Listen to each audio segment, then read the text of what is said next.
Yeah, so hi again. Um, you guys have got the DVDs, right? I'm assuming. Hemant, you've given them. Does anybody want the Flash Builder DVD? Yeah. So at any point in time, right, I'll just keep on talking. I guess we'll see today. What I plan to do, right, was maybe, take us through the whole process. Like, we'll start off with maybe just a database and maybe a few classes or something. We'll begin, like we'll make our design and we'll see where PHP comes in the middle. So before that, let me just formally introduce myself. My name is Shyam. Okay, don't bother the long first name. Just call me Shyam. And I work as a technical evangelist with Adobe. And our team is based in Bangalore. And can I just have a bit of info? Like, how many of us are, very comfortable with PHP already developing? Okay, cool. That's the sort of audience I was targeting anyway, that I had in mind. What about, how many are already familiar with Flex? Cool. So we'll take a look, at least now, right? You guys would know Flex 4 and the new ID called Flash Builder now, just released towards the end of March, right? So we'll see what's new as well. All right, and how connecting to the backend is made a little simpler. Okay, so yeah, let's get to it. At the end of it, hopefully we should all have a killer RIA. This is the Adobe Flash platform. Okay, now apart from Flex, we are packing the whole platform as such, trying to provide the whole solution, like right from the designer, he'll make his excellent artwork using the Creative Suite, Photoshop, Illustrator. He has his stuff. Flow well into, there's a new tool called Catalyst, which we look into. And it kind of sorts the gap between the designer and the developer. We're kind of smoothing out the whole workflow. All right, and of course, Adobe Flex is the open source framework. Yeah, so how many of us have never heard of Flex before? Oh, that's very nice. How many of us have never worked with Flex? Cool. So Flex is the framework. Okay, it's got MXML, the tag-based language. It's got ActionScript. Okay, if you've used Flash authoring, you use ActionScript there.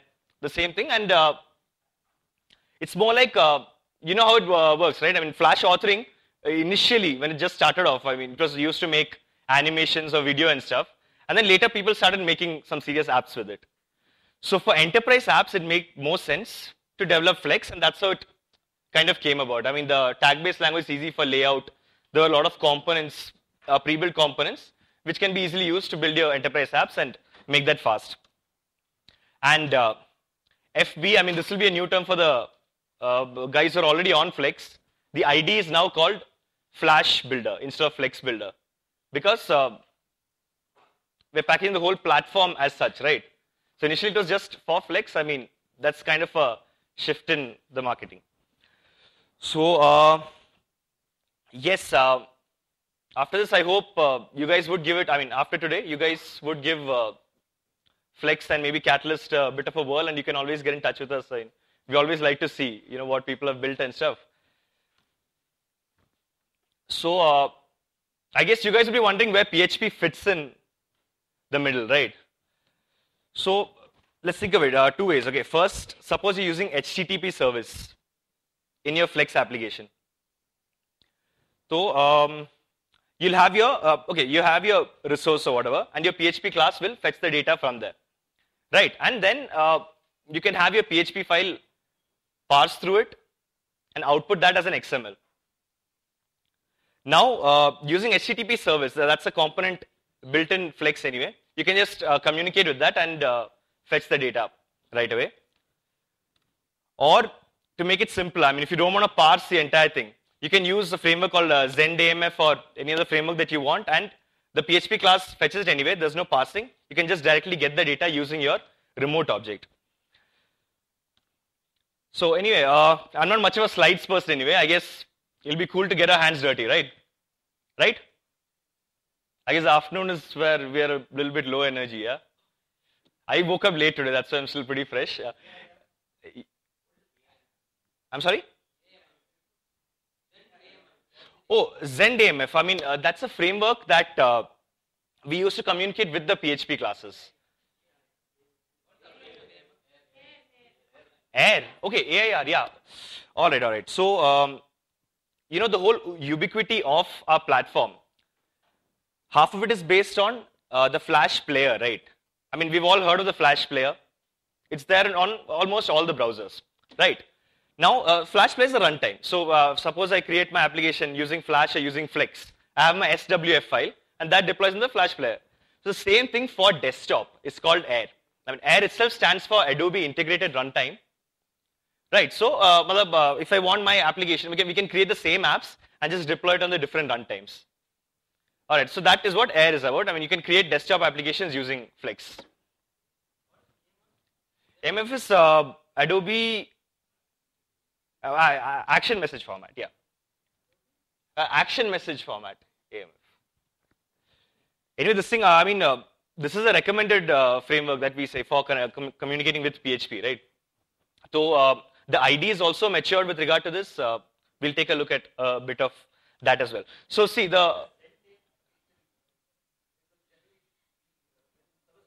connect to the Flexka remote object. Right. So let's see the Flash Builder installing, guys. Where are we with this thing installation? It started off right smoothly. Cool. So here's the thing. I talked about this whole workflow being smoother now, right? So that begins with, let's say, the designer who wants to get the look of the app. So that will start off with this tool called Flash Catalyst. Okay, it's releasing along with CS5, so this thing has been announced. So that's why, I mean, I have the latest build, so I'll just show you how that thing works. Maybe you can't follow with me right now because it's not available yet, right, for public distribution. So while you guys install that, I will make the design of the app. Okay, what Catalyst does is, how does it start off? Okay, your designer will have his artwork, maybe in Photoshop or Illustrator, whatever. So all that, including all the layers, can be imported into Catalyst. Okay, that's the first step. Or you can just start off with Catalyst directly, which is what I'm going to do right now. And Catalyst has a bit of drawing tools. You can make your app look exactly like how you want it. Fine. And also you can add some transitions or add different states and add the transitions between that and stuff. Now the cool thing about Catalyst is that, as you keep making your drawings, right? Like suppose I'm making the skin for a button. All right, so I'll draw my rectangle, I'll just add my text, give it a stroke, maybe a bit of a filter and stuff. And I right click and say, including all the layers, I right click and say, convert this to a component called button. So it converts it, and at the back, the code for this thing is automatically being generated. The skin for this button and its skin is automatically being generated. And it's being generated in Flex 4. So the difference, to the guys who've already been using Flex, the difference is that with Flex 4, the skinning has become a lot more simpler. At the component level, we have kind of decoupled the view. You can deal with that separately and have your different skin. And so it's a lot easier to work with because you can handle its events, its data and all separately, and its view is completely separate. And MXML itself has matured to include something called FXG. Okay, like how did you skin in Flex 3? I'm just shooting questions because I want it to be more interactive, right? You would have skinned your components in Flex 3, right? Did you use MXML in that or ActionScript? For skinning, sure, you add your methods, right? ActionScript made dot draw rectangle, give your parameters like 0 radius, 0 this thing and all.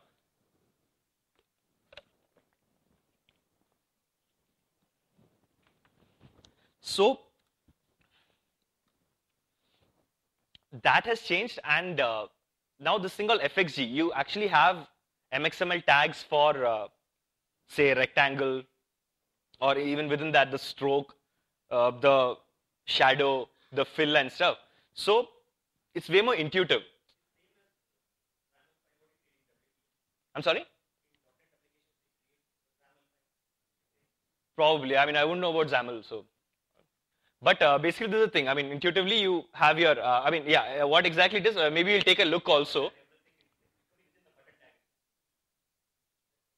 Okay. So in this case, it would be like the button will just have a skin class that's separated out, and that will have this rectangle, the tags and stuff.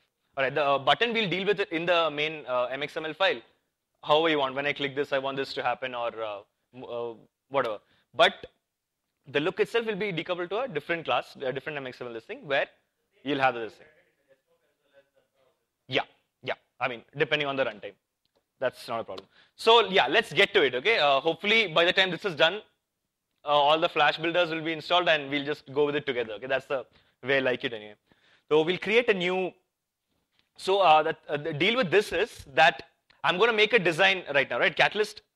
Oh yeah, I was talking about Catalyst. I never completed that. So Catalyst may import all this. You right click on stuff and say, I want to convert to this component, the list or the button or whatever, even vertical scroll bar. Just you can right click and convert all of that. The code, the flex code is generated, right? When you save this, it saves as an FXP file. And the FXP file is what you import into, I mean, what you used to import into Flex Builder. Now you import into Flash Builder.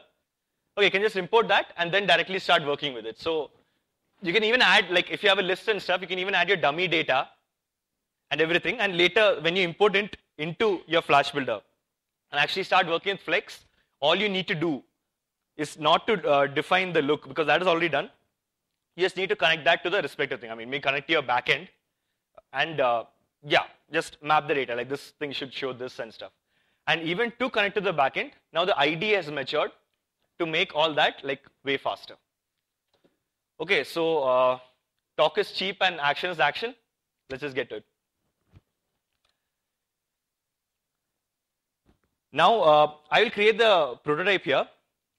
There's another DVD which has a bit of assets, okay, that we'll use just for the app, and it also has this FXP file at the end of it. So I'll try to create. I just remember what I made there.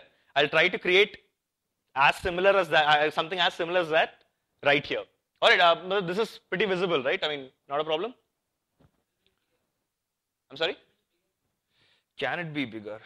I don't know. It would depend on the projector, right? If the Salt March guys are here, maybe I'll ask them or something. Or why don't you just move a bit closer? That seems like a simpler idea. All right, so I will call this DevSummit App. So this thing, there are essentially a lot of drawing tools within this. Okay, at least that's what we'll start off with. I can just specify the width, height, and I say OK. So here's the, okay, let's just build a basic app. Okay, just to say that can at least take us through what all is possible, at least, and all the features and stuff, what is done, and how PHP fits in. So I think my idea was this sort of internal status update kind of app, you know, where there's a database behind which has a status update from certain people. So I've created a database already. Again, that is also in that asset CD DVD that will go out later. You can just import. We'll just install MySQL and import that table into a database. So yeah, suppose, yeah, in this example, there are the Adobe guys. Okay, I've just added 4 of our names or something, and our profiles are there in one table called users, and then our actual status update. So as we are moving or something, suppose we add these updates onto this database. Now I want to create an app that can view. I mean, this database is open to all. You can just access the data. So I want to get the data and view like what all has been updated. I mean, who is where right now, just for an idea. So it's more like a getting all the records from a table kind of app. Okay, and along with that, we'll add a few other things. Like we'll get all the status updates. Maybe we'll see the user profile or whatever, and maybe search for a particular. I mean, if we have so much time, then we'll actually enter a user's name and search for his particular things as well. Just think of it as one sec. Okay? Just think of it as an internal Twitter app or something where you're seeing the public timeline. I mean, that's the best thing I could analyze it to. Yeah, that's a deal. The thing is that since we are at April end, Catalyst has not released yet. That's why I haven't given it to you, right? I mean, you'd have the beta version in that DVD, but that's not compatible with the latest Flash builder. Right, so right now, for the Catalyst part, I just suggest that you watch what I'm doing, because it's pretty straightforward stuff anyway, drawing tools. All right, because it will be shipping pretty soon, right now. So that's the deal. I mean, but the final product, right, the FXP file, I have burnt that into a DVD, which will just go out.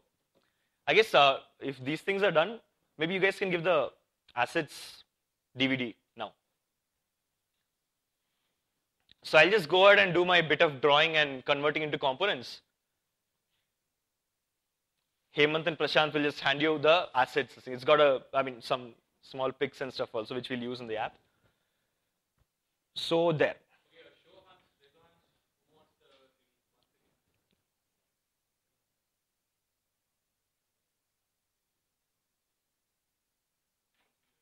I just copy that whole folder called Shyam. So all of the folders inside that will come in handy at some point in time later.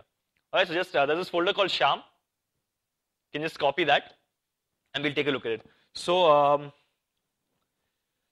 yeah,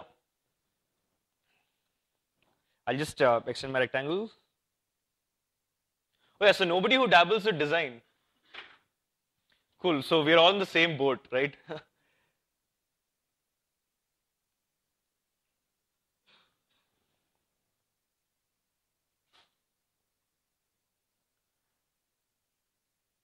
Yeah, the trick with projecting is that the resolution always reduces any of this thing. Yeah, I know. In a sense, it's already zoomed a lot, way more than I want. Right. Cool. Okay, this looks okay. These have the properties. Like I have my rectangle selected. There are some properties called the XY coordinates, your width, your height and stuff. I will set the stroke to, let's say, a dark color.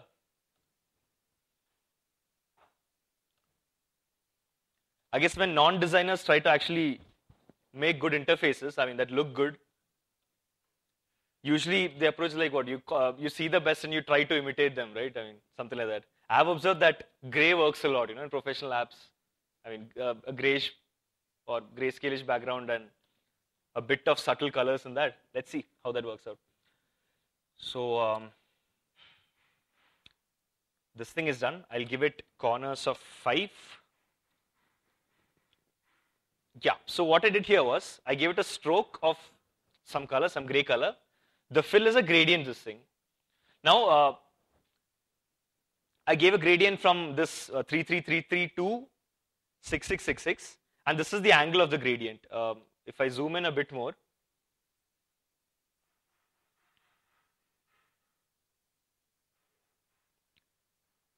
you'll see how the gradient is rotating, right? I want my gradient from top to bottom, so I'll say that the angle should be minus 90 degrees from top to bottom. Save that maybe. DevSummit App. Now you'll notice that it says FXP, right? FXP is the format that you import into your Flash builder. So now,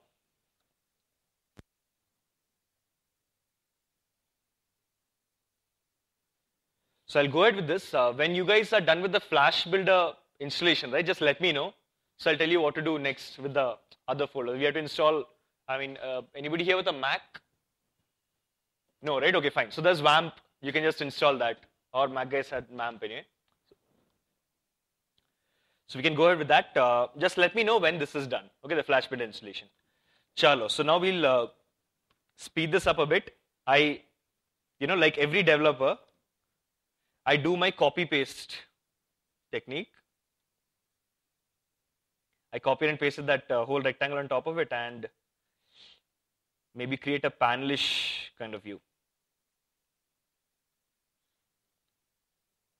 Take out the, okay, maybe give it a, all right, take out the stroke, give it a fill of a much lighter gradient.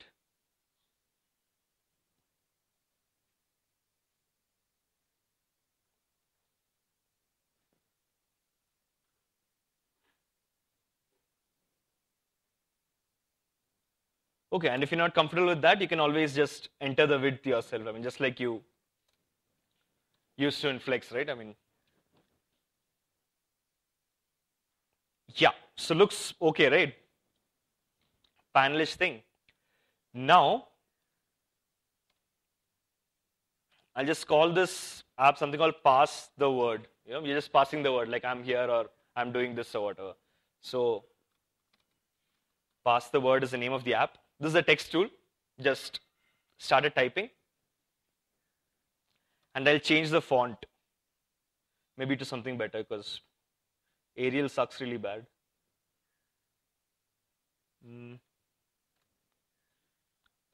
Okay, change that, maybe have a white color, format the text a bit.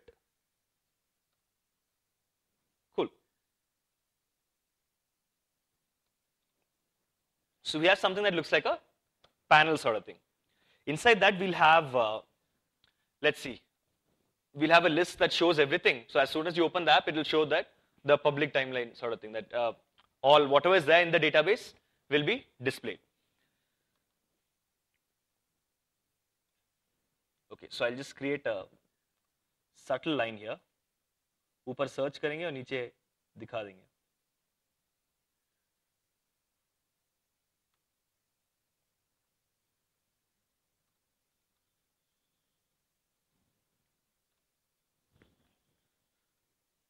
And maybe give the line a bit of a stroke. Okay, subtle stroke. So upper we'll have a search thing maybe where, I mean, niche will display all the tweets, I mean, not tweets, whatever, the status updates. And above this line, we'll have a small text input button, text input, this thing, component, and a button where you can just enter the name, the handle of a user and have all his updates.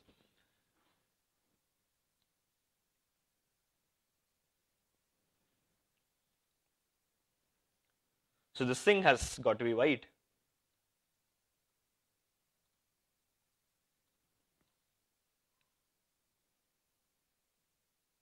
And corners are always cool. Okay, this looks nice. I'll just copy paste that, move it a bit to the right. And essentially right now it's all the same thing, right? I mean, it's just a bunch of rectangles according to Catalyst, right? I mean, it doesn't matter whether it's a text input or a button. So yeah, all the rectangles I'm moving here and there. I'll try and make the button look way cooler. So give it a fill of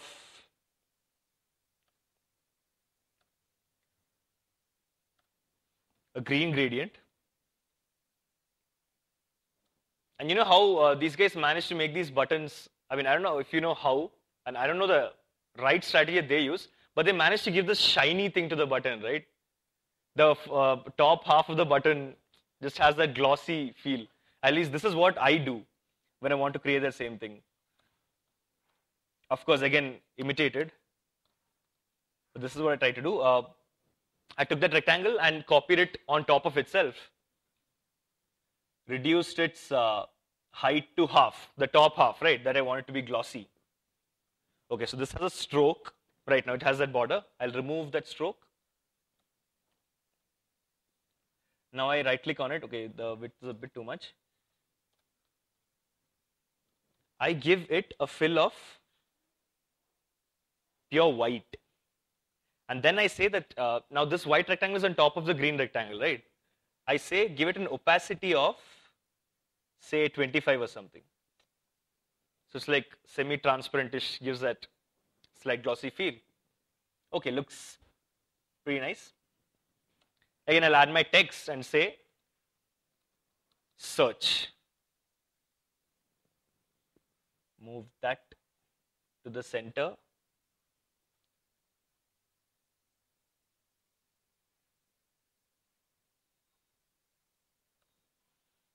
Change the font, the size.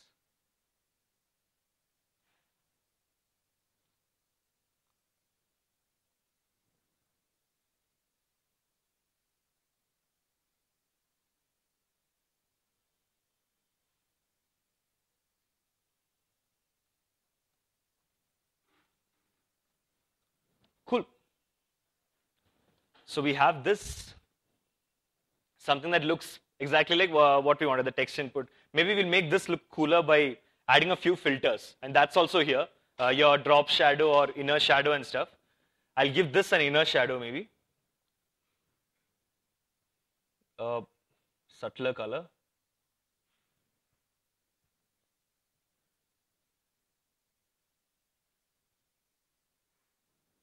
Okay, better. And the whole application also I'll give it kind of a drop shadow, you know, because drop shadows are cool. So we'll, okay, this thing looks kind of hideous. Maybe we'll make the shadow a bit lighter. Okay, yeah, subtle is good. Fine, so we are still on the drawing thing. Are we right now? Yeah, whenever I want to run and actually see what it looks like, right? I just hit Control Enter, and I can, because I mean, all my Catalyst knows is that, yeah, all my Catalyst knows is that there are a bunch of rectangles and give these fills, these strokes, and these shadows, and we'll get this thing. So, yeah, below that, now we'll have our list. So this, again, I just shamelessly do this. Okay, I just copy and paste and then make whatever modifications I want. So I've copied this and I'll paste this on top. And again, a list is also essentially a rectangular shape, right? So I'll just modify that accordingly.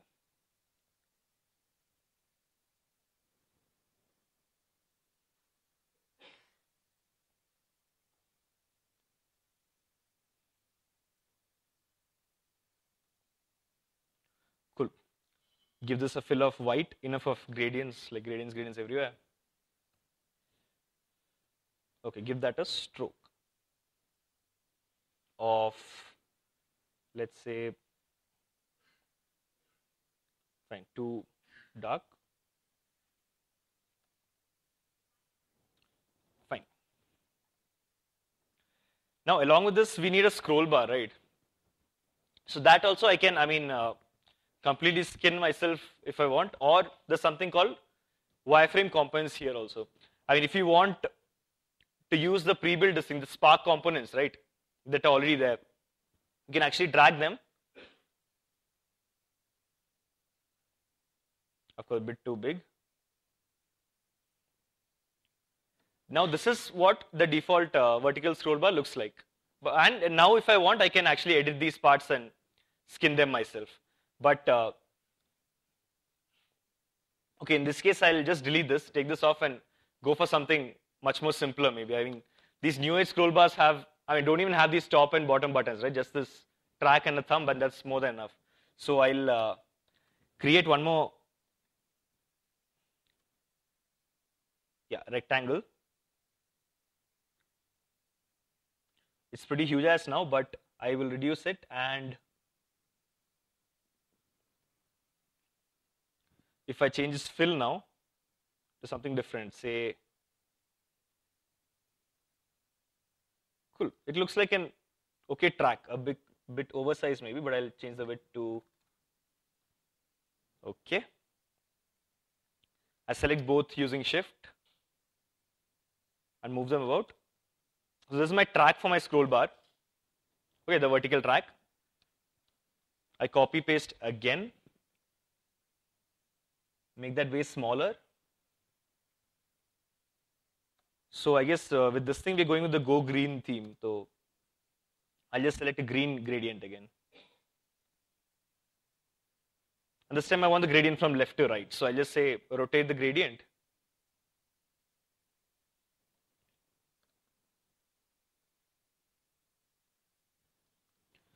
Okay, so we have a drawing now. If I go back now, here you can actually switch between the design view, which is where you're drawing, and you can see what code will be generated. You can't actually edit it, because that's what you'll be doing when you actually go into your Flash Builder and edit your code, but you can see what will be generated. Right now, I haven't done anything other than just draw the stuff and add its filters and its properties. So you'll see exactly that. And this is the FXG that I was talking about, how MXML is extended, right? The skinning now is just like this. When I actually convert these into components, you'll see how it's separated from the components also. Right now, this is this is the main rectangle. And inside that rectangle, I have the stroke tag, I have the fill tag, and the fill is a gradient tag. See, there's a linear gradient, and there's a filter. So all this, I mean, even if you're comfortable just coding in MXML, right, your whole skins, you can actually go ahead and do that as well. All right, to each one his own, and both are like pretty intuitive. I mean, drawing is of course intuitive, but this thing also, it's like, you know, you have your one stuff that you have drawn, its properties, and the stuff that makes it look good, the filters and stuff. So yeah, a lot of drawing now. I will get to the cool stuff fast now. Let's see. This is a list. I'll just make, let's say I'll just make one item. All right, what it should look like. I draw a rectangle.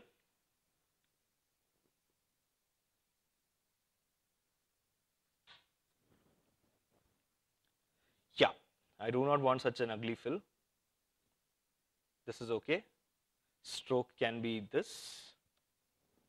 Okay, this gray. Yeah. Maybe I'll take out this thing's corners and give this a bit of corners. Okay, cool. So this will show one item. All right, let's have, like, in the table, there's this property that points to the image link. So we'll have an image that is shown there. We'll probably have that handle shown right below it, and whatever the update is, we'll have it shown to the right. So here I can always say import, and right now I want to import an image.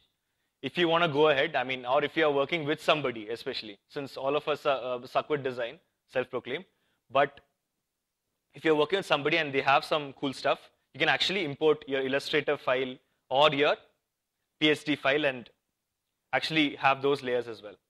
I will take an image. Let's see. Here we can just have dummy data, right? So I'll just add any pic of, you know, somebody who might work with me or I wish to work with me or whatever, and I say set its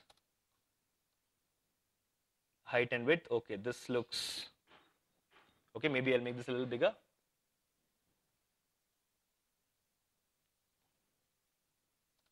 You can set its height and width. All right, so I want the pic to come there.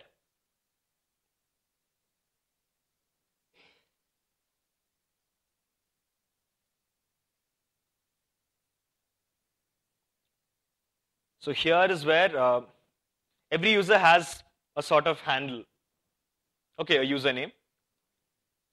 That username can come right here. Change the color to what fits the theme again. Change the font. Better.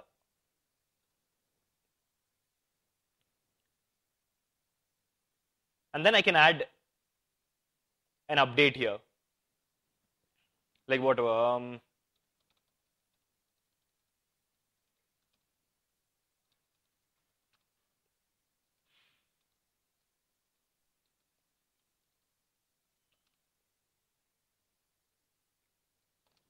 Cool.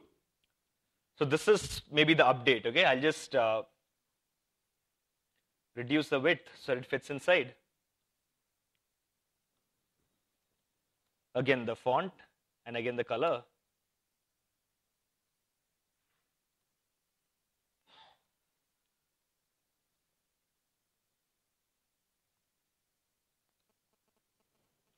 And finally, we wanted another state, right, where we can actually see all the users, I mean, their details. So I'll just create one more button here maybe. And using which we can actually see the details. I'll make this button a bit shorter and fatter.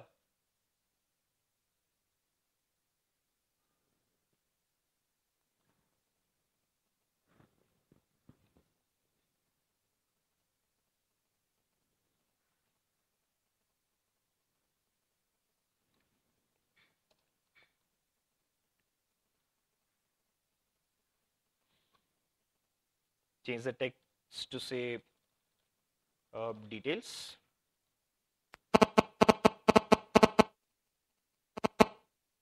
Is that me? Okay. Yeah, it's okay now, I guess.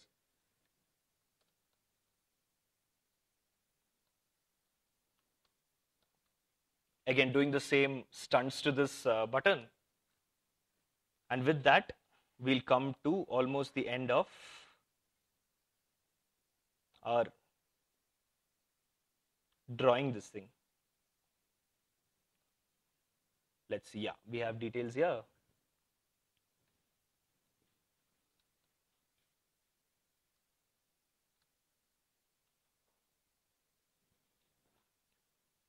Right, looks like an item, right? So the whole thing, once again I'll say it, it's just a drawing, but it looks like what we want. Now is where this thing's power comes in, okay? We'll just select these three components. I mean, right now it's just two rectangles and a text. I select all of them and I say convert this to component. Okay, convert artwork to component.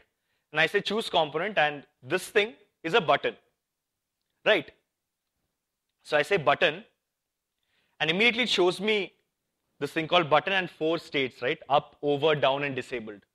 Now, skinning in Flex 4, how it works is, I guess earlier how it worked was we had up skin equals this, over skin equals this and stuff, right?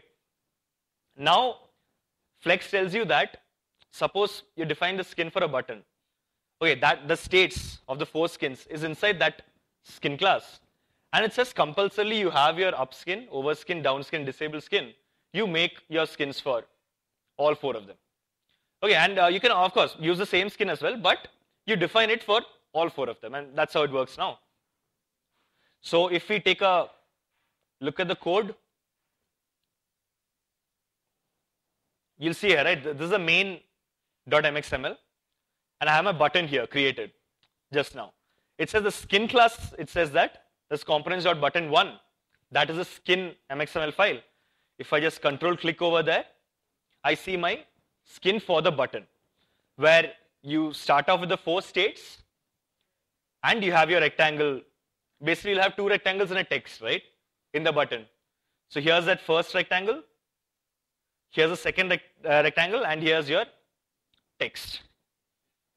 Fine, so that part, the view of the button was separated out to this class, and similarly, we'll keep doing that. The rest of the drawings are still in the main this thing. So we'll go back. Let's see, what are these and, this and this, what are they? I'll convert them to, let's see, scroll panel, horizontal scroll bar, vertical scroll bar, list. Just give it a word, tell me guys. Vertical scroll bar, right? Cool. Now, with certain components, right, you have to compulsorily tell like what is what. Because Catalyst by itself can't figure out like which the track is, which the thumb is. Like, for example, in this case, the vertical scroll bar, there are 4 things essentially. You have the track, you have the thumb, you have the up button and the down button.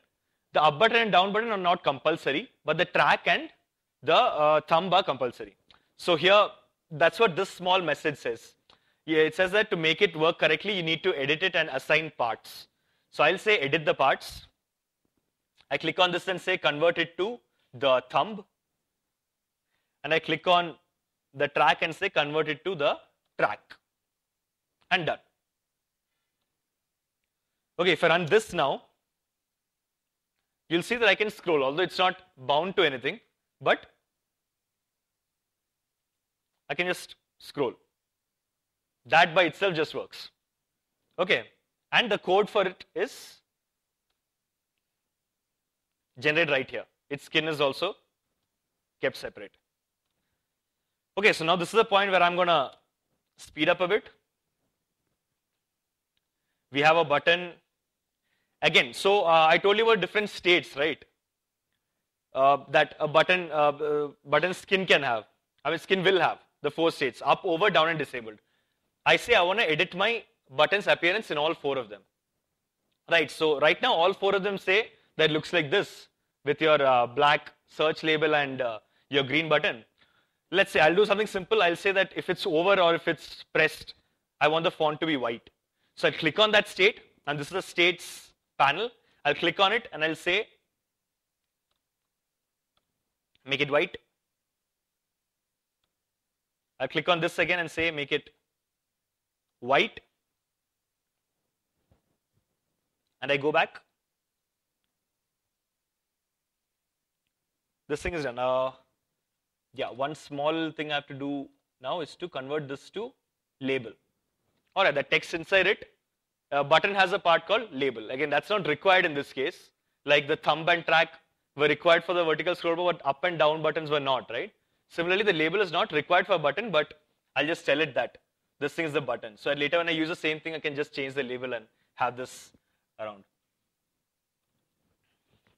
Button is done. Scroll bar is done. Now list and text input are left. I'll just add some text here and say, so here I can define what the text should look like. Have really gray text. This color, okay, this looks okay. I select both of them and say convert that to text input. Right. Now edit the parts and say that this is the text display. Okay, that's already figured that out. And here, so I can, now it treats it, now when I click on this rectangle, it treats it as a text input. That's why it's telling me that it's the text inside the text input is text here. I can even remove that and add whatever I want here. And finally now, I'll go on to my list itself. So this whole thing, along with the vertical scroll bar is what my list is, right? And I have just added one item. So I'll just select all of them. Okay, we'll have to convert this to a button first, right? The details thing. So I will say the same stuff as before, as we did with the earlier button, right? Convert the text for both the states.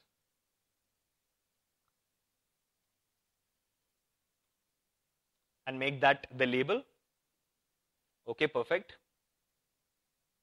I'll zoom out and say that button, that text, this image, this text, this rectangle, and this scroll bar. Convert all of that to something called a data list. Okay, now the data list has one required thing. It's called repeated item. I mean, list, of course, there are a lot of items in a list. So it's enough to draw one. I'll point to that one then. I'll say edit parts. I'll select that one item which I want repeated. And I say repeat this item. And there dummy data is created for you. Okay, so here you can actually take a look, at how this looks. I mean, and if you have had too much of Genelia D'Souza's pics, you can go to design time data and say, it creates the same data. You can actually go and change it to something else. Like, again, you can import an image.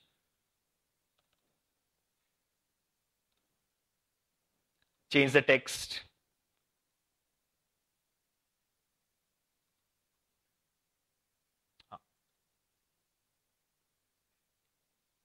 Yeah, again, so in the design time data, I can change the text to whatever I want.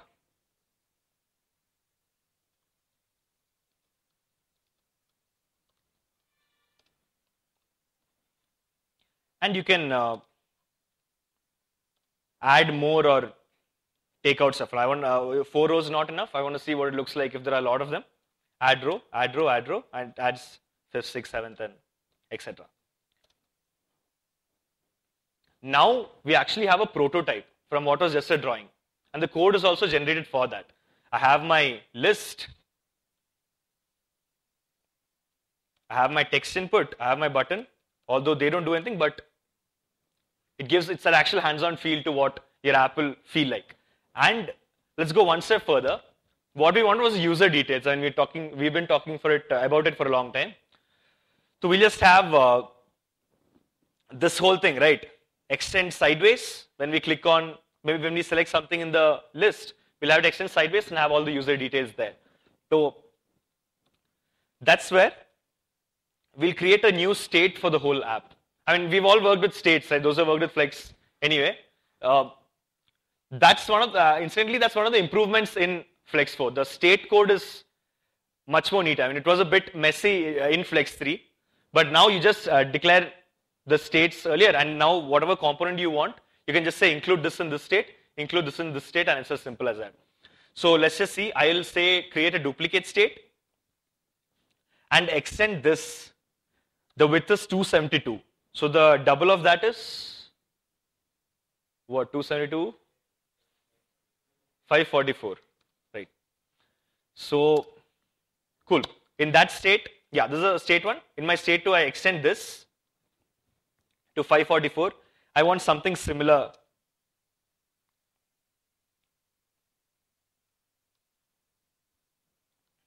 On my right. Okay, and here I will show again the image, something like a bio or something, a description. So again, I'll import an image.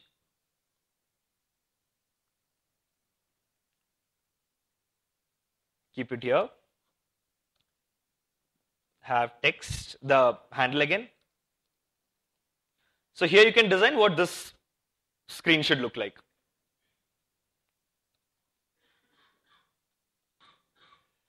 Again, place that here. Make it gray, font better, and we'll add a few more details like one for a blog link and a Twitter link.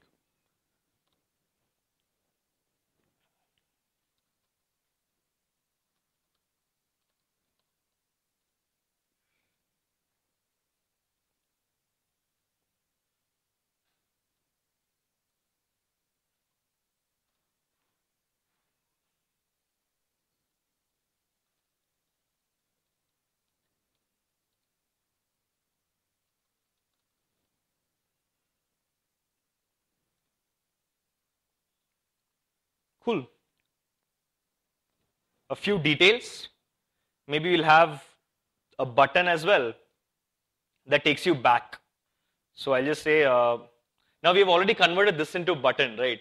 So if I want the same skin for my button, I don't need to draw it again. I'll just copy this, paste it and bring it down. And it already knows it's a button, so it knows that search thing is a label in this case. So I can just change that and say back or something. I want to go back. So I have state 1 and I have state 2. State 1 is this. State 2 is this. Now, so we have drawn as how we want. We have added filters is that we have converted them to components. Now, the last thing is that you can actually have different states, right? And the interactions between them. Just like if you've used Flash, you have your timeline, no? So something similarly, a bit more simplified, you can actually decide, like I want these transitions first and these later. So in this case, let's say while going from state 2 to state 1, I want maybe all the center stuff to disappear, fade out, and then resize it back. All right, so I'll say, I mean, since whatever's disappearing, fade out has automatically come as what is needed. And the rectangle resizes back to the original state. So I'll say something called smooth transition. And I click that, right? So it extends. I mean, all those effects extend over a period of half a second, right? Half or 1 second inside the timeline. So since I want that fade out to happen first, everything fades out first and then the resize, I'll just move the resize to when the fade out ends. Okay, and this is for page 2 to page 1. Now suppose I'm going from page 1 to page 2. Then again I want smooth transitions. But what I want is first the resize happens and then I want all of them to fade in. So I say move all these guys to the right and there. So that's how the transition is. And when should I transition? In this case, when you click on the list, anyway, suppose you select an item, we'll go to the next state. So I say I'll click on my list. And there's something called interactions over here. I say add an interaction. So then it'll ask me, like, when do you want an interaction? Do you want it when you select something in the list? Or do you want it when there's a mouse down or a mouse up or roll out or whatever? I say on select. I mean, it makes sense here. So when you select something in the list, play a transition to a state. And which state? We are on state 1 now, so we want to go to state 2. I say go to state 2. When any item is selected. I mean, for the prototyping purpose, it's asking like when do you want it to go? So whatever I select, I want it to go to this thing, that state. Done. Now, as page 2, I click on this button and I say add this interaction, that when the button is clicked, I want to play a transition to the previous state. And that state is called page 1, of course. And when do I want that transition? When I'm in any state. So I say OK. And with that,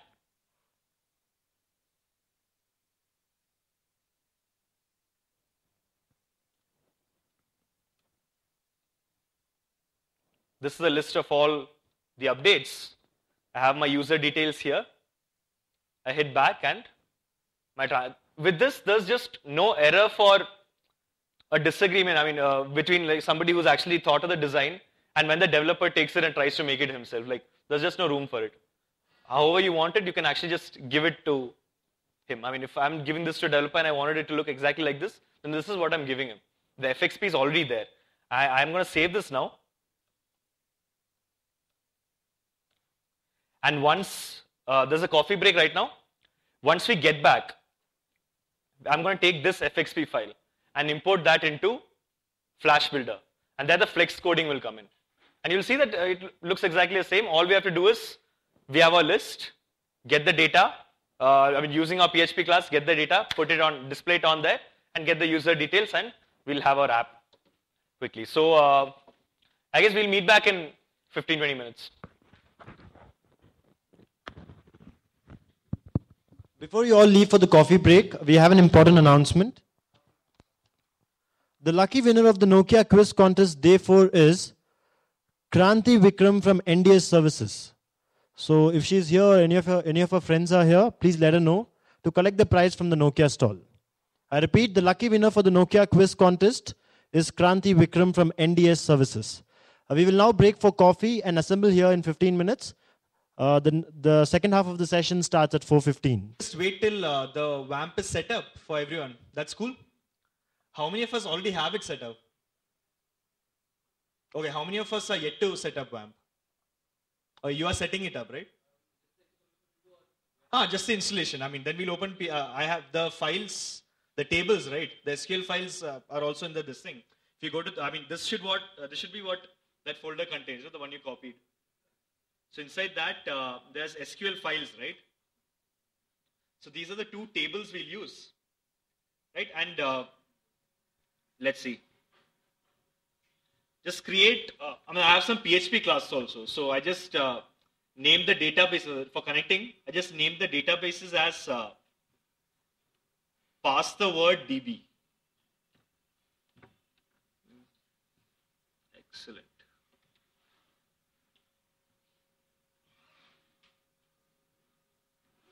Yeah, I name it as pass the word DB. Yeah, you guys can hear me anyway, right? That's what the guy is frantically trying to tell me, mime to me. Okay, so we'll go to PHP MyAdmin.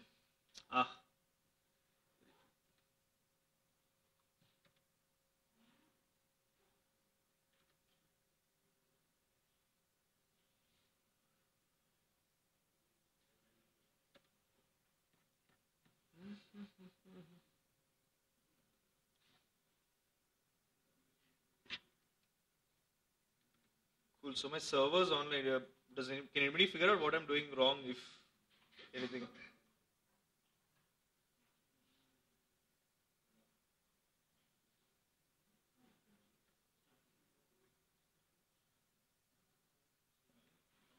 Huh? Yeah. Without any underscore or case, these things. Yes. And of course, you can name it whatever and just change the PHP classes. But if you just want to import directly. So the PHP classes, we'll just check out 4 different scenarios. Actually, it's 3 scenarios. But inside that, I guess we can just go and edit them.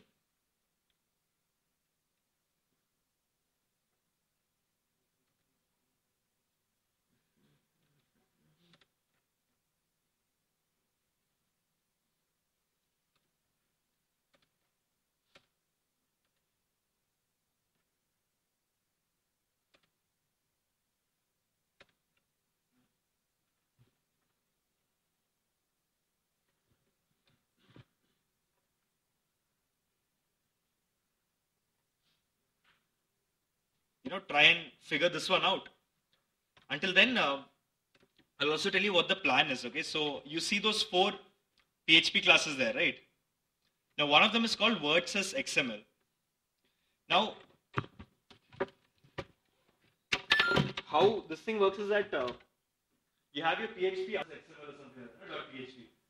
You open that, what you see is that file is outputting in XML format. It's just reading the table.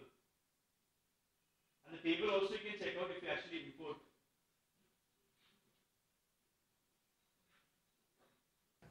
This is my server type is PHP.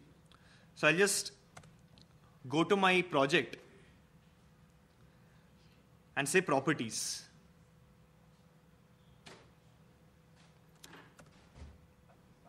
Okay, and under properties I hit flex server, and I'm just letting it know that this is a PHP server. Even if you don't do this later when you're actually trying to connect, it will ask you again to convert it, but yeah, we'll just do it the right way. The web folder and root URL are valid. You might want to give localhost, and if you've installed WAMP on C, point to its www.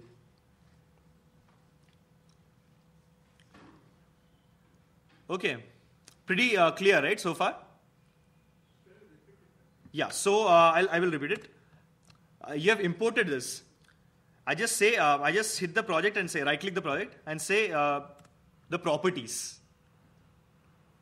And in properties, there's something called flex server. And that I'm converting to PHP.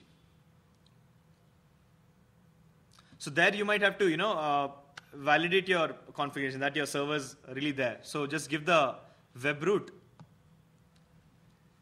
and the URL.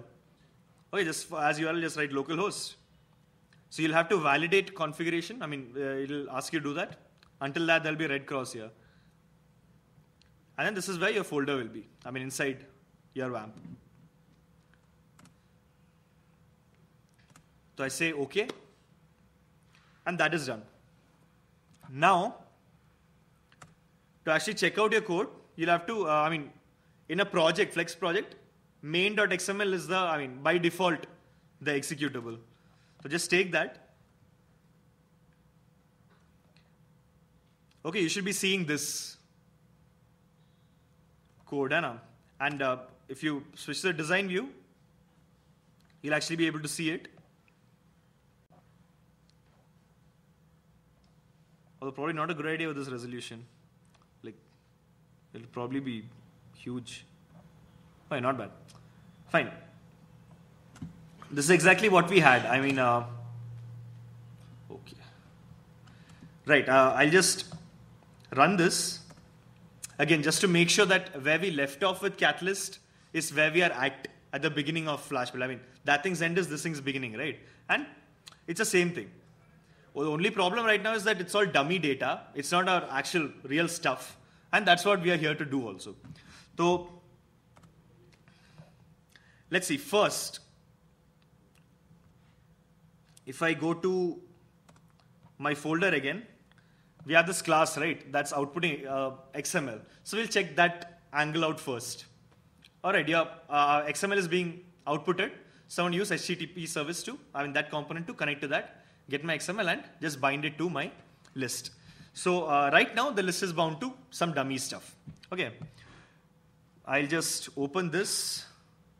You'll have to then give your password, right, Prashant? This thing connects to the database, the PHP. So maybe you'd want to edit that. If it's a like personal password or something, I'll just switch this off and yeah. Okay. In the file, are you trying to connect? Yeah, I'm trying to connect. So, and the rest of the code is there.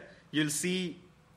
So this is, for those without laptops, right? I'm sorry, but the root tag is PWTS. Pass the words like PWT is what I'm calling it, PWTS, and each individual thing PWT. All right, and the 4 attributes are word ID, handle, word, and image link. Word ID is just the ID. Word has the text. The handle has the handle, and the image link has a link to the image. So words as xml.php. I'll bring back the screen. It's going to be tricky. Let's see. So I'll copy this. And in my www inside WAMP, I'll just create a folder called, let's say, GIDS, right? Just so it's organized. So I'll place my PHP file here. So just to make sure that this is working,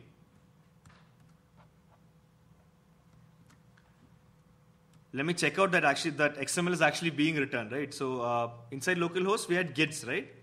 And in gits, words as xml.php.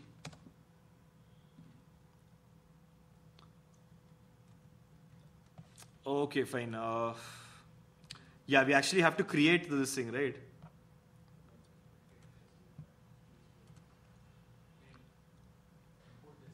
Yeah.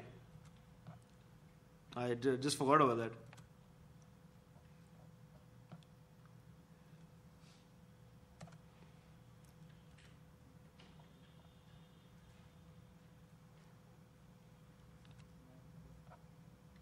This is where I say the screen says bye-bye to you guys.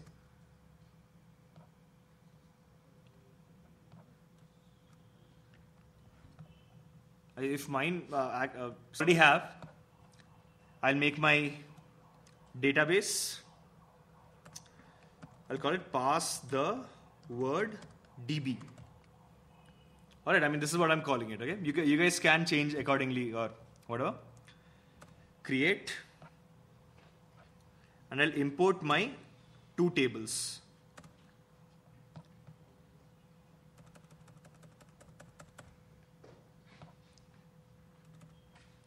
Cool. So in my folder, there's this thing called SQL files, right? There's word.sql and ptwuser.sql. So if you have created the database, you can just hit import and import both of them. Okay, so that thing has been imported and I have my table. Yes. Yeah, so I'll do that again. You're on import right now, right? Yeah. It's in my folder.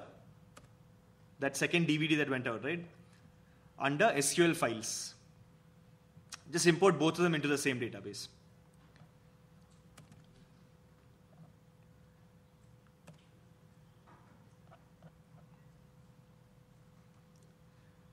Cool, so we have our stuff. Okay, everyone has, at least the guys who are following, how many are yet to import their tables? Cool, you can just go ahead and simply do that. Now, I'll just check that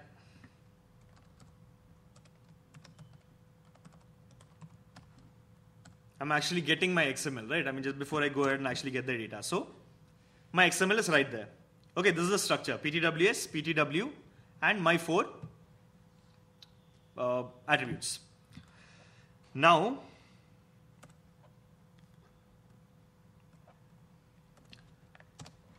there's a tag called FX declarations now. Okay, it's kind of new with Flex 4.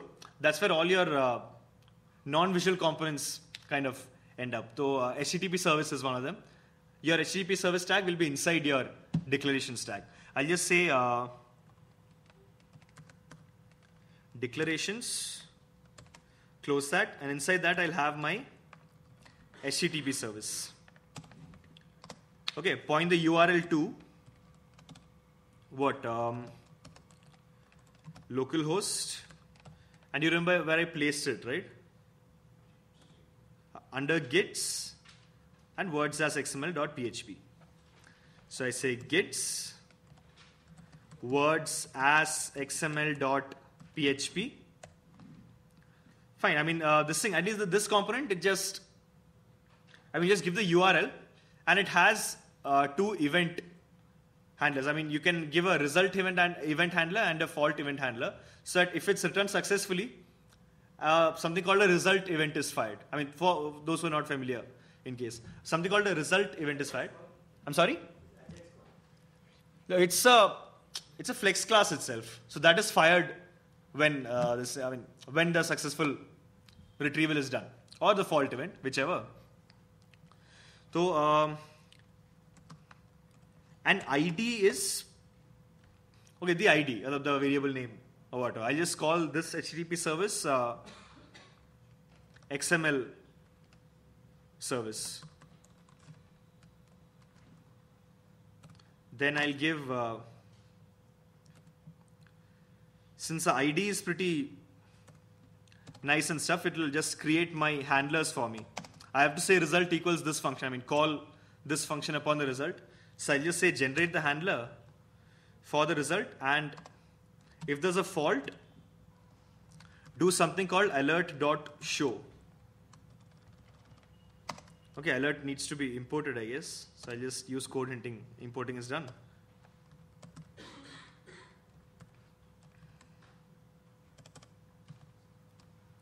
And I'll write alert.show gives a pop-up image.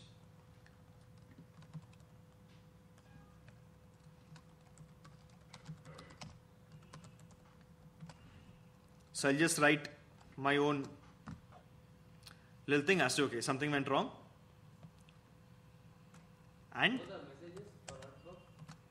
for the error box, yeah, it's alert.show. Oh yeah, that you can enter whatever you want, right? Okay, I mean, the first, it takes 2 strings as argument. Yeah, oh yeah, the one is the title. A small pop will come. The second one is the title, and the first one is the main body. That's it. Okay, so it was cool till here, right? HTTP service connecting to this thing, which is outputting my XML. Now, let's see, I'll go to my list. Okay, first I'll create this thing called an array collection, which is just like an array itself, but it's got a wrapper around it. So I'll say private variable. I mean, this is just general action script. Variable all words.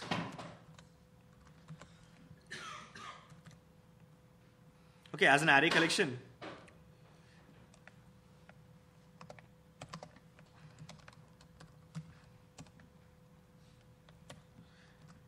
Now this is how you declare a variable in ActionScript.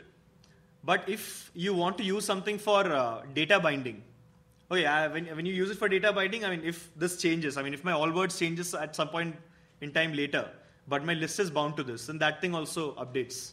Its data provider updates. Okay, so I'll just say that this is bindable. Okay, so whatever components I'm using, it can detect any changes in what it's bound to. Okay, that's what this bindable is for. Of course, you won't do it for everything because I mean, it costs some resources, but otherwise, whatever you need to bind, you can just say bindable. Okay, so I have my all words where I want all of my status updates to be stored, right? And I want them as an array collection. So I've created this result handler, right? In my HTTP service. Like if successful retrieval is done, call this handler. So I'll say all words is, now I talked about this event that's fired. Okay, that is passed here. It's of type result event and its name is event in this case. So for a result event, if you take that event and go to its result property, you'll find your data, whatever is retrieved. So I'll say event.result dot, what was the XML structure? It was ptws.ptw, right? And then we'll have our stuff. So .ptws.ptw.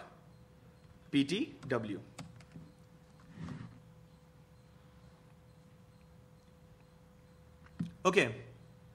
Now, so what we have done is we have created this thing, HTTP service.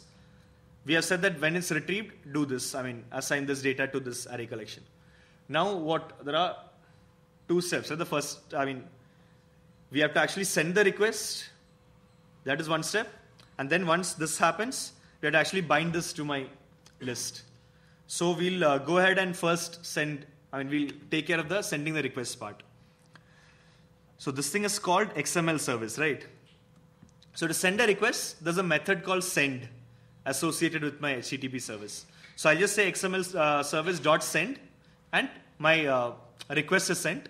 The data, and once the data comes back, the result handler is called. Like that's how it works.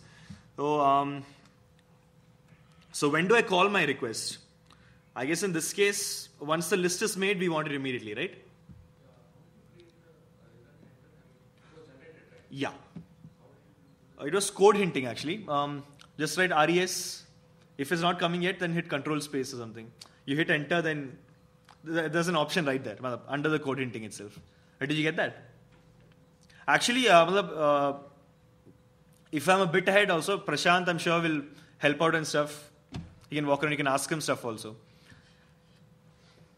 And you can stop me as well, okay, anytime. If I'm going too fast or if I'm going too slow, just show me some exasperated faces, okay? Then I'll try and read that and try and go fast. Okay? So, yeah, right now I have to send the request. And I will do that, say, once my list is created, like immediately. As soon as it's created, call it. So now there are different types of events, right? Here in Flex. So there's an event called creation complete. That means as the creation is complete, call it. Call this event. So that is what will come in handy for me here.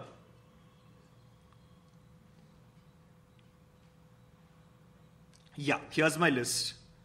And yeah, here's all that dummy data. Everything is embedded, hard-coded, whatever. I will just take this out. And I will say, see this thing, actually you see this, right? Change equals list underscore change handler. That was generated by Catalyst. We had said that when you change something in the list, you go to the next state, right? So basically, similarly, I will create a creation complete event. I say creation complete equals, I mean, again, I'm using code hinting and generating my handler. Generate my creation complete handler, done. So I'll go up now to my handler.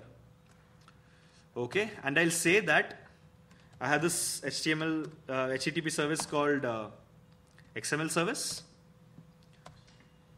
So of that component, just invoke the send method so that this thing is sent. Oh yeah, this thing. Okay, array collection wasn't imported. Yeah, I mean, if you use code hinting, stuff gets imported, so it's not a problem. So here's where we are at, right? I sent the request, HTTP service request, and I handled like both the fault and the result. Like if I get it, if I don't get it, both are handled. I mean, if I get it, I've said that, just assign it to this variable called all words. Now I want to bind that. I want to bind my data list provider to that array collection. So I will go to my data list yet again.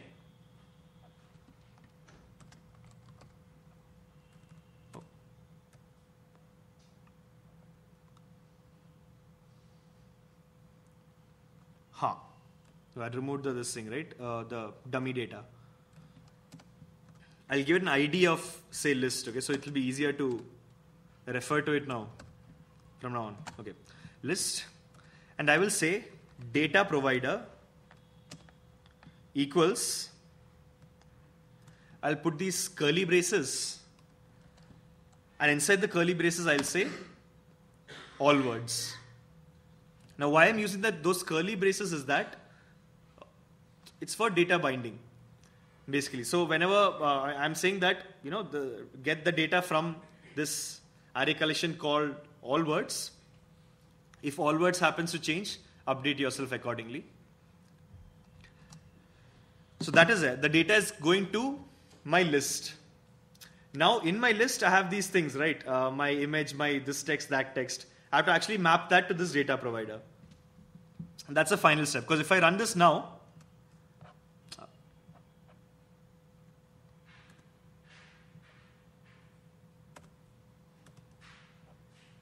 yeah, the data has actually reached the list, but it doesn't know how to show it or how to display it. It is just there, and it just knows that I've gotten these objects. So I will go back and the list has a skin class, right? So take the skin class. Control clicking just takes you there, okay? I mean, if it's in another file, it will take you to that file. Or if it's just a component or that thing source code, then it'll go there. I say skin class, control click that. Took me to the skin for the list. And inside the skin for the list, okay, you'll have your skinning for the scroll bar and everything, right? And also your repeated item. So that thing, that item, where is it? It's got an item renderer. Yeah, here you go. That whole, that one item, right, is all those things inside that is gotten into a group, and that thing has a renderer, item renderer. So you hit that, and here is where you'll see, I mean, your image, the two texts, and the button that says details.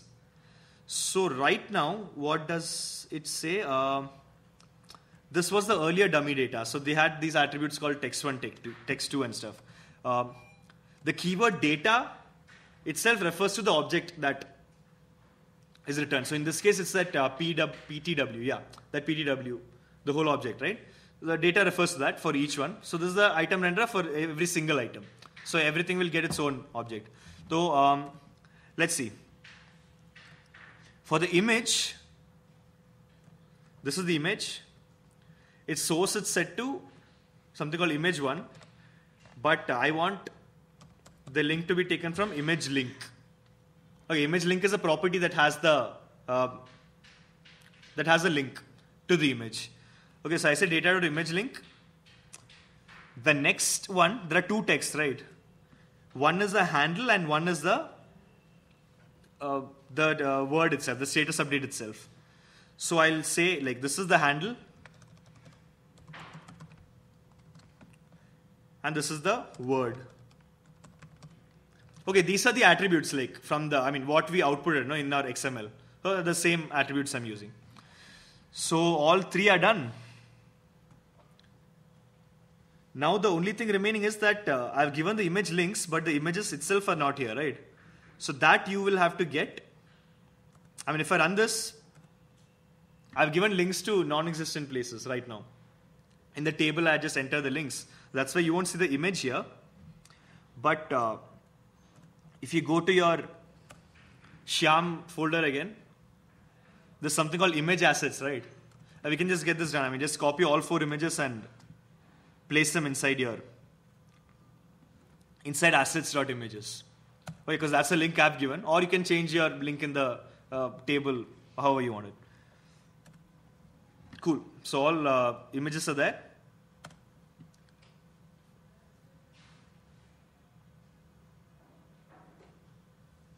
Cool.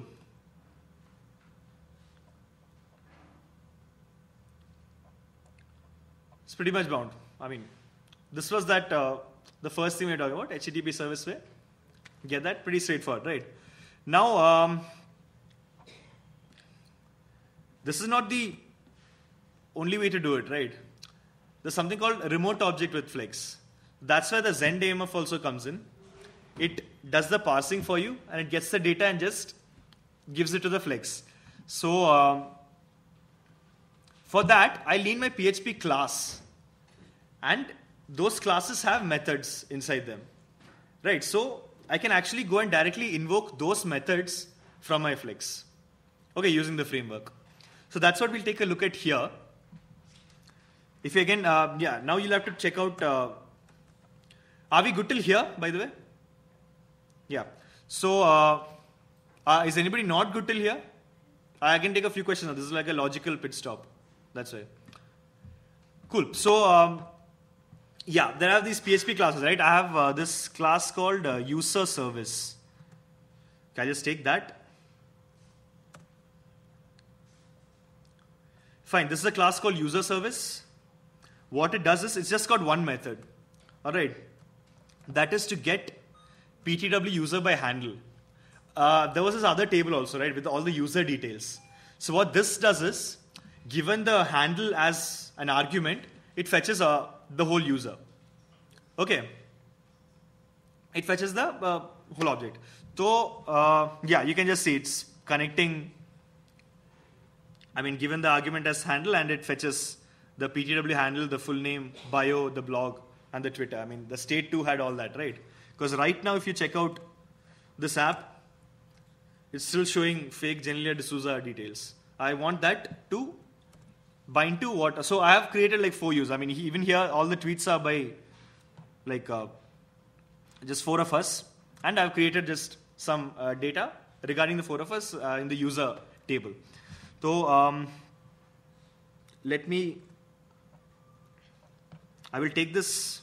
I'll actually have to edit it because I'll have to enter this password again, Prashant's password. But yeah, I'll take care, no disease. So I copied this and I'll put it to my under the gids folder in my web root. I'll paste it. So it's called user service. Okay, so now if you're used to working with Flex earlier, you'll just see, I mean, this is the point where you'll see the market improvement in, I mean, the maturity in the ID right now. Okay, this is Flash Builder 4, right? Connecting to the backend has been way simpler now. There are these features called DCD, data-centric development, where, I mean, right now I'm showing for PHP. It gets pretty easy with Java or .NET as whatever backend you have. So now, again, I'll make this array collection.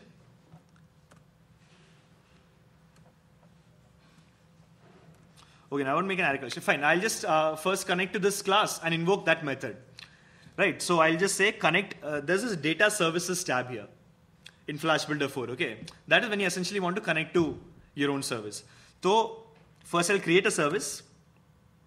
I'll say connect to data service, this thing, and of course here we are looking for a PHP service, right? So go there. Now you can select your whatever PHP, you can point to your PHP class. I mean, if you don't have PHP class, we'll get to that later. So I'll say browse, I said go to gids, and I have my user service, right? That is my class. So I just open it, so it creates the service for me, creates a package, I mean the builder does all of that, and I hit finish. So the builder just takes a look at the service and has my methods ready for me. it creates a service, and so under the data services tab, you'll find like under this service, and if you had multiple methods, you'd have all of that also under, but in this case, since we have one method, it will come under that. So while that happens, the next step would be to actually configure the return type of this thing, because that's the only thing left to figure out. Because right now, you see, right, the service is up now.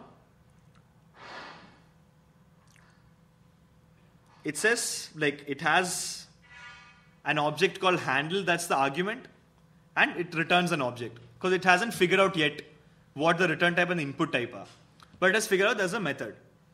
So now we know we are passing a string, right? So I'll just right click on this service, on this method, and say I want to configure the input type. So that's just one input type, that's handle. I select string because my handle is a string, and I say OK. Fine, so it figures that out.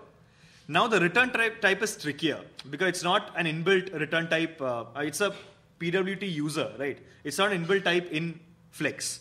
So I say configure the return type. So it'll ask you, like, do you want to use an existing data type or do you want to auto detect from some sample data?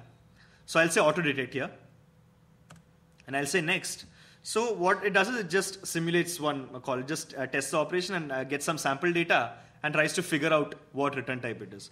So for that, I'll have to give an example handle, right? So I'll give Prashant's handle I'll give, which is PR Singh, I just defined here. So I've entered that value, that thing goes as the argument, and it fetches the detail, it calls the operation, right?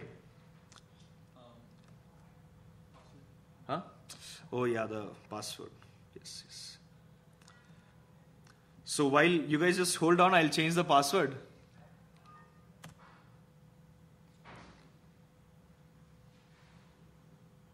Actually, this is getting pretty silly. I'll just change the password for all three in one go, right?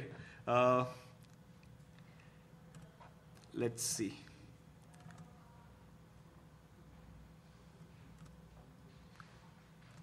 So I'm putting my password in. I have 3 more files here. I mean, including. Keep asking doubts if you have any, because I think you don't understand what has been told. Yeah.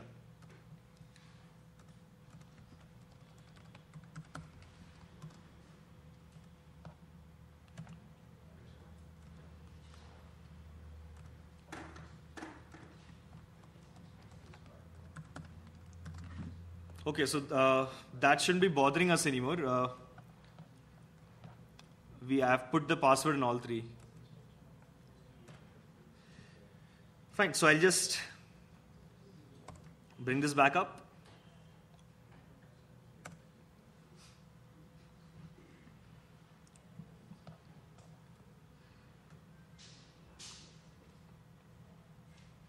Oh. Right, cool. So again, I was on my user service, right? So actually I had to call it. I'll say configure return type and say auto detect my return type, which since I've entered a sample argument, so just try it out and figure out what the return type is. So it figures it out. So it knows that it's this object with these 5 properties. And it's got Twitter, bio, blog, full name, and the handle itself. The handle itself is the primary key in this table. So I will call it PTW user.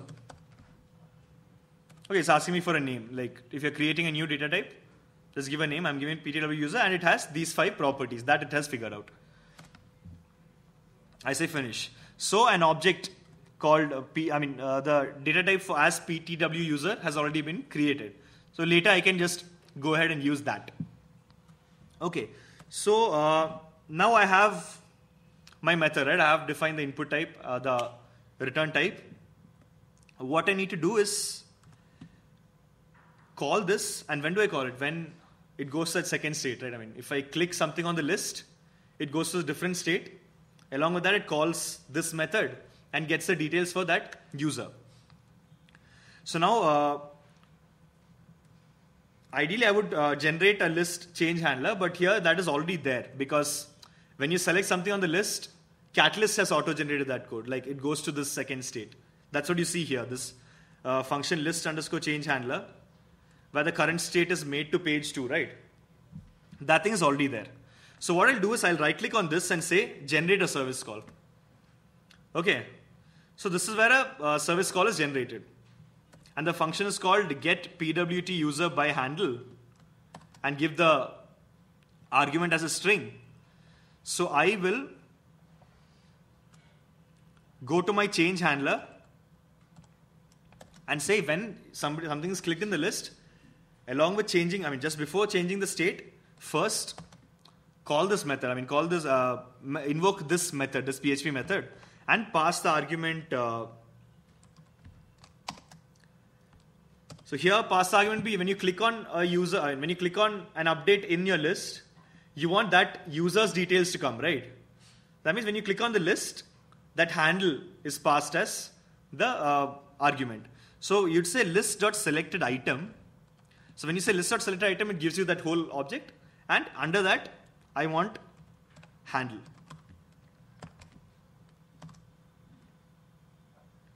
Okay. So this thing is called when my list is changed. This thing is called. Now this thing will be returned, right? So I need to go to my second statement. You have these components, right? My image, my this thing and all. So each individual thing, there it's not one component. It's like individual things, right? There's this text, there's that text, and there's that image again. So I need to bind all of them to what is returned from this. So initially, at least the image, the link does not return from this table. That's how I designed the table anyway. So when I click on something, I can have that same image being displayed on that. So I'll go to, yeah. Again, so in that second state, to the already flex guys, you see this is a kind of a new syntax for the states, right? You can just say include in page 2 instead of having add child, remove child whenever you create different states, right? Now it's way more simpler. In the component, you just say include in these states. And that's just done. Way cooler. So I will say source equals, again, whatever is selected in the list, that thing selected item dot image link.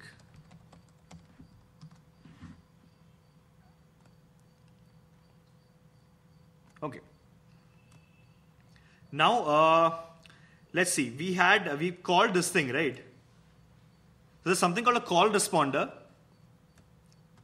which is for that particular method. It's a component to respond to that particular PHP method. So I just give that a result event as well and say generate the result handler. And now I'll say maybe I'll have to create a new variable right here.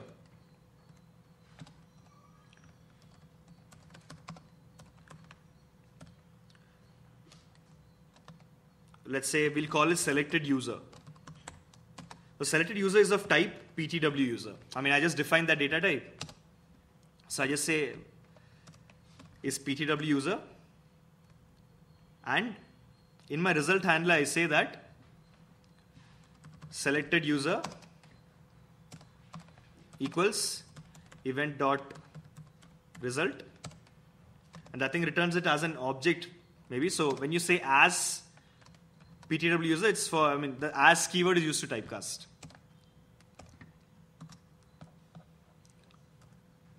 Now selected user has the details of, has that whole object, the user object. So I will say,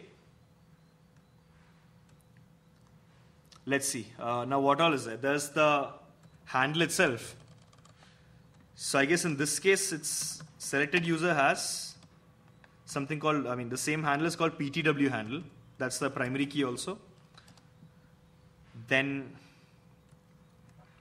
there is the bio.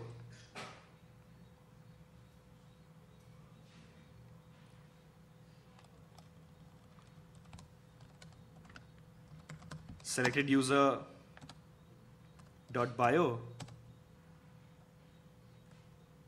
Then there's blog.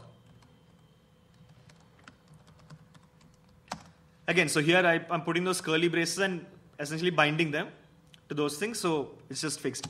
Dot blog and what selected user dot Twitter, right?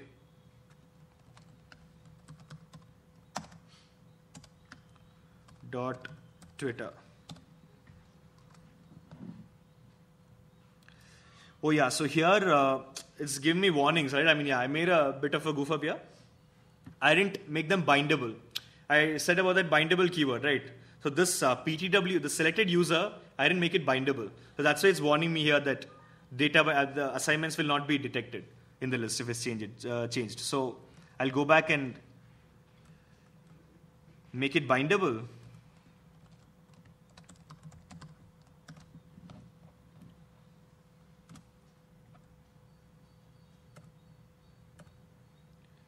So when I hit Sujit's profile, Sujit's details come. I mean, that's where that whole object is returned. If I hit mine or whoever, and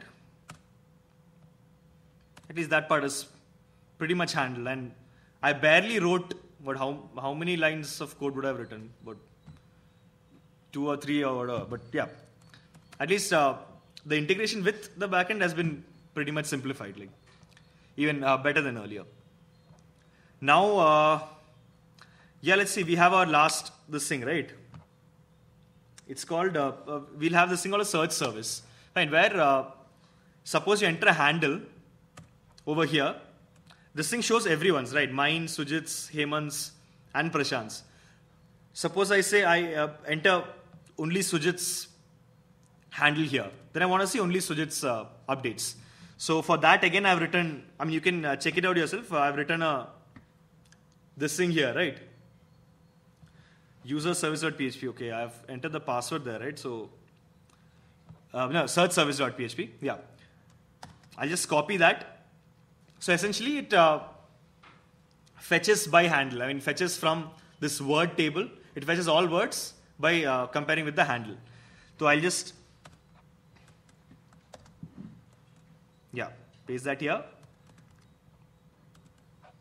Essentially the same thing.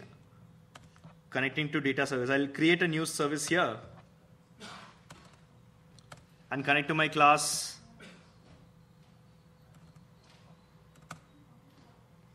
And say finish. My service is made. Again, it doesn't know the input type and the output type. So input type I'll say is a string. Output return type. In this case, it's my words that are coming, right? So you'll have to auto detect it. I'll enter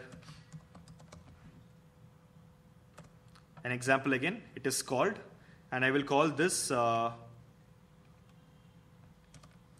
PTW user was the earlier thing. I'll call this PTW word.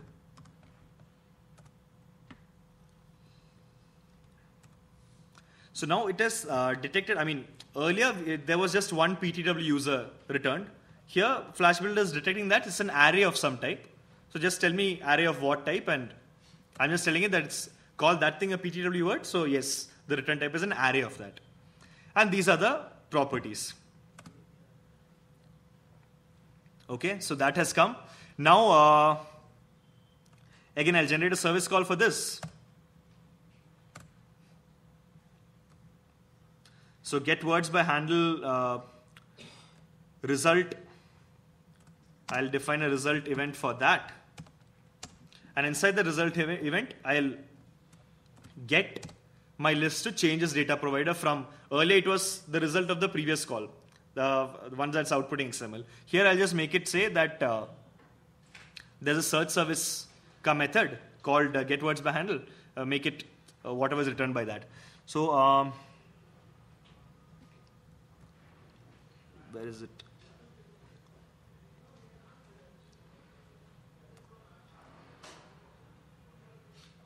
Okay, anyways, the list is what it's called, right? So list, I'll just set it here, list dot data provider. data provider equals what here? Event dot result as array collection will do.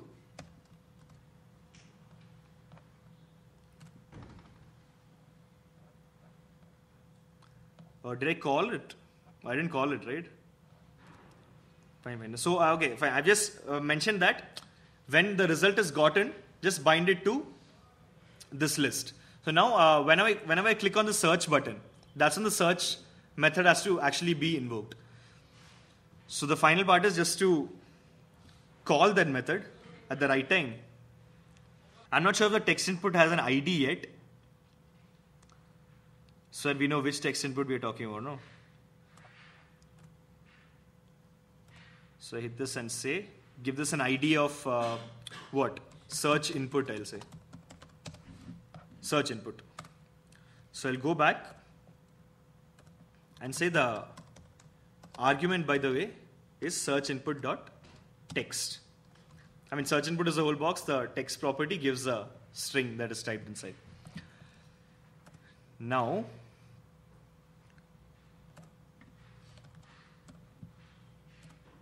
I just say Shampi, my details come.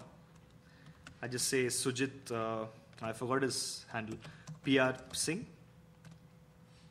His stuff comes and his details. So we have the app, the whole app with pretty much doing nothing. I mean, once you have gotten your PHP classes in place, right? And you probably will get your design from somewhere else. The integration work. I mean, yeah, there are some certain things you can handle, like, you know, more of states, or if you're making a bigger app, you can go and do that. But pretty much a lot of it is done pretty easily. Now, cool, I'm almost done. This thing, at least this connecting to the backend, right? Using the wizards and introspecting and getting the return types automatically. These are all new features with the new ID. It's called data-centric development. The final thing, again, this itself, I'm actually putting too much effort, more effort than is needed. There's something called the DB introspector with PHP. So we'll just take a look at that. I'll just close this since we've already made this app. And by the way, if I've gone too fast at some point in time and you're not following, then I will be putting up like some sort of PDF again where I've done the same things on my blog or something. So maybe next week after the weekend or something. Let's see, I'll import. So I'm taking the same thing again. Okay, I'll have to find my Shyam Gids folder. And usme there's a Catalyst FXP, right?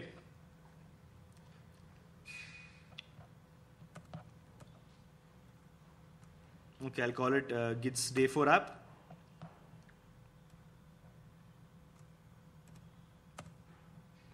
So this is again that, I mean, we're back to that Catalyst thing, right? That Catalyst FXP, what was created. Now, instead of, suppose I don't even have a class, okay? And before, like in this case, there were some very basic operations, like getting everything and stuff. Or later, if you're making a basic CRUD app, or your whole application has certain components which are like basic CRUD, then you won't need to exactly, you know, just generate the whole, write the whole code again. What you can do is just say connect to data service. Okay, I have to convert this thing to a PHP server. Yeah, earlier you remember the first step we did, right? We made the server PHP. Suppose I hadn't done that, what would happen is, it just prompt me at this place. And just set it to PHP. I'll say okay. Set this thing to PHP. Validate configuration, yeah. Okay. Now I'll say that I don't have a PHP class. So let's generate a sample. So fine. Yeah. So it says, okay, fine, just give me your database details. Fine, the port, the host name, and the password also I've entered, and the username. And my database's name here was pass the word DB. So as I connect to the base, database, it will tell me that there are 2 tables in your database. Fine. So I say I want to generate the service for essentially for this table called Word. So then I say okay, and it says yeah, it's for prototyping. It's just some basic stuff will be generated. So this is essentially calls it Word service, and I have a service generated at the flex area, and I have my PHP code generated also for some of the basic operations. The basic operations would be, I'll just open the service and show you right here. The count. Suppose you're creating an item in the table. Suppose you're deleting, you're getting all or getting something by the ID. All that is just generated from scratch. You just had your database. You got your PHP class. And here I think it's just thrown out the PHP code that is generated. It looks kind of like this. All the methods are here. So now I just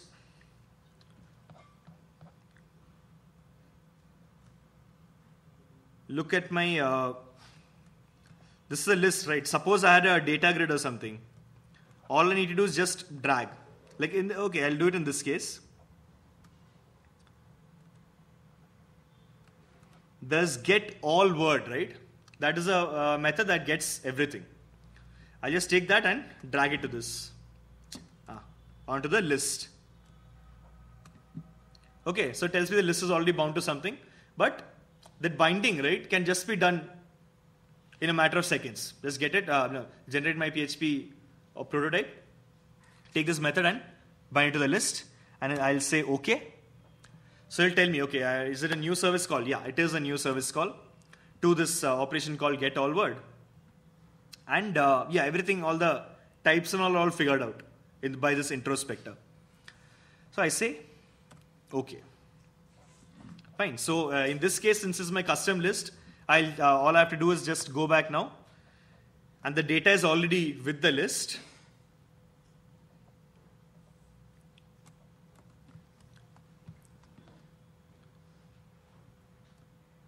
So I go to my item renderer and say,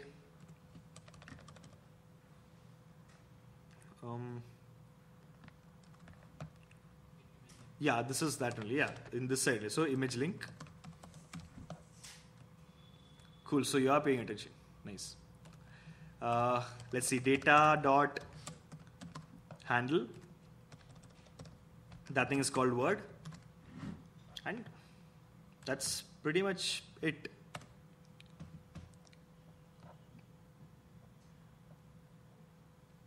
Cool. I just didn't copy the images yet, but and so at least a lot of things is just as basic as that. It gets the introspector generates a lot of the services as well.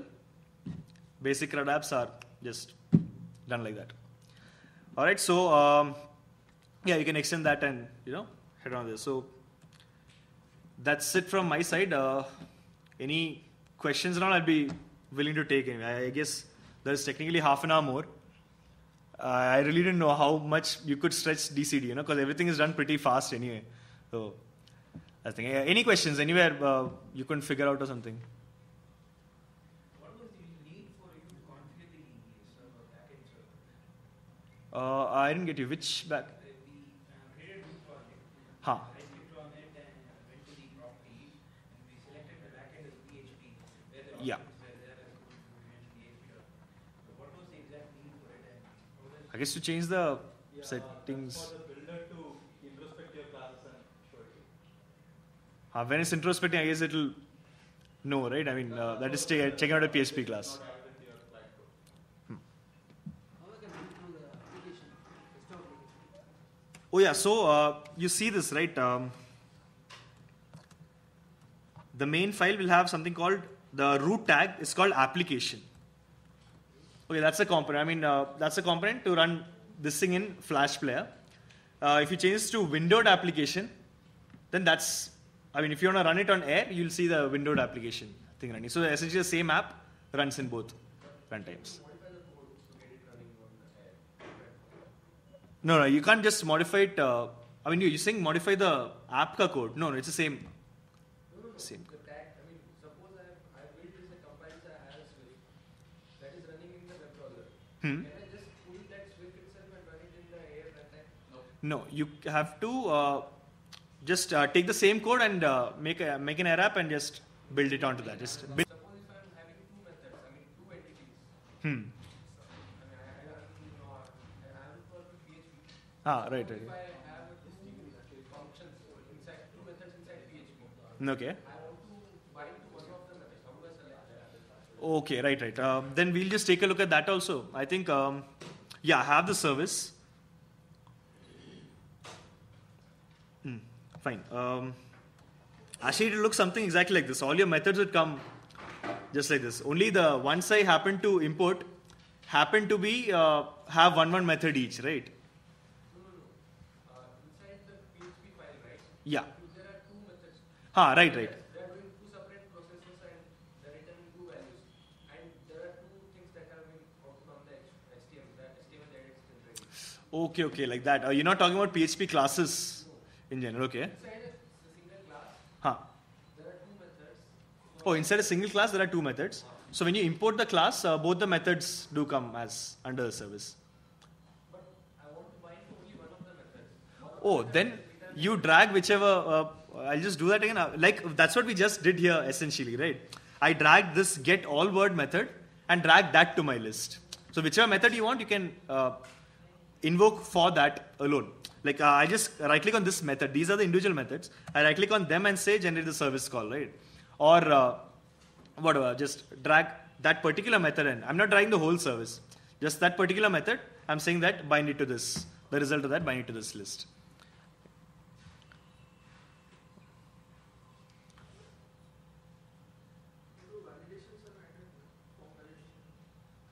Form validation, yeah, I guess similar to Flex 3. Any changes? No, right?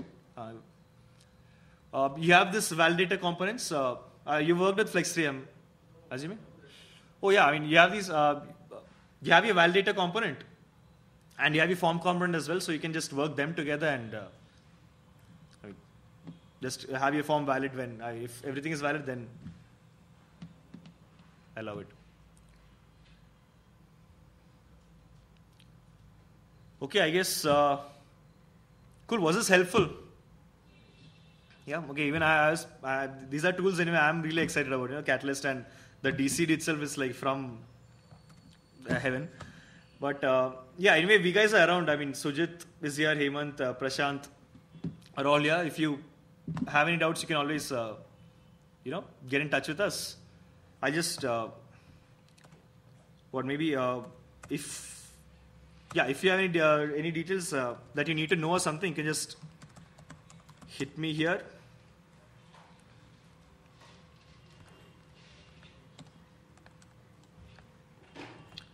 Or on Twitter.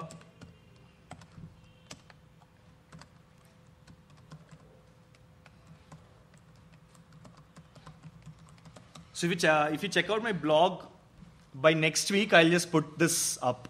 I'll just make a document. Okay, and put this up, whatever we did today. No, probably not the Catalyst part, the connecting to the backend part. Okay.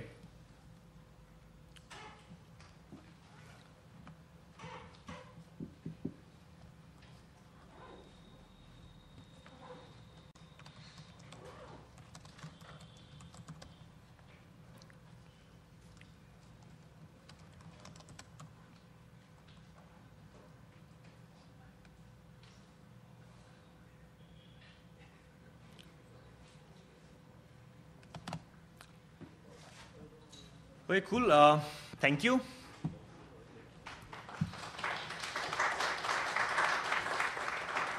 And thanks, Prashant, for this thing. Okay, I don't know what would have happened otherwise.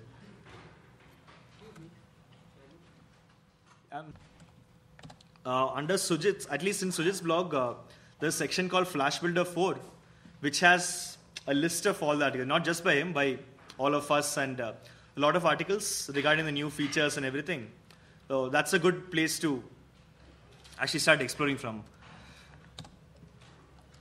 And he's quite the expert with the backend and stuff. So your email is Sujit R, right? Yeah.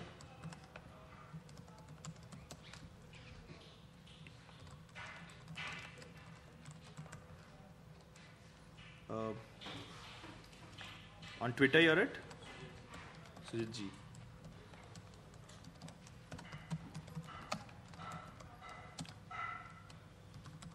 And Prashant, I mean, we guys travel a lot, so I guess if you don't get one, you'll get the other. That sort of thing.